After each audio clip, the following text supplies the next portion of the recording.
Добрый день, друзья! Собрал полку-стеллаж за 1500 рублей.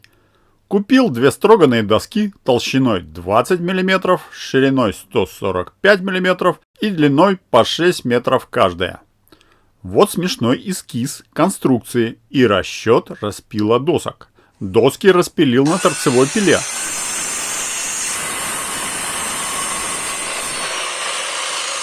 Сделал 7 полок длиной 990 мм. Набор также включал две двухметровые стойки и одну полку длиной 1040 мм.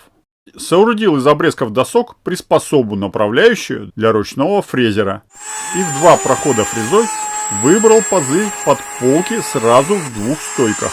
Работа заняла не больше получаса. Стойки готовы к сборке стеллажа. Потребуется следующий комплект инструментов и крепежа. Подскажите, пожалуйста, правильные названия сверла и мебельных шурупов. Сборку надо проводить строго на ровной поверхности. Я это сделал на полу своей комнаты. Полки крепил после сверления одним или двумя шурупами в каждый торец. Закрепил вторую полку. Закрепил длинную полку в верхний торец стоек. Закрепил четвертую полку. Еще две полки прикрепил. Последние две полки установлены с усилием и не фиксировались. Итог работы. Порадуйте меня подпиской на канал. Полочку я дотащил до места, но крепить ее придется немного нестандартным способом. Естественно, она неустойчивая.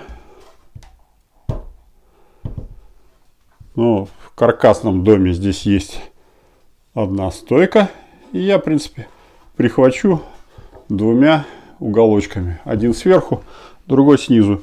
И на всякий случай, для большей устойчивости, один еще и сбоку поставлю. Вот и все. Полка сделана, поставлена, закреплена и уже даже загружена. Еще не битком, но я думаю, через месяц полки начнут прогибаться, и надо будет их уже подпирать в центре. Друзья, ваши лайки и подписка поддержат автора. Это серьезно.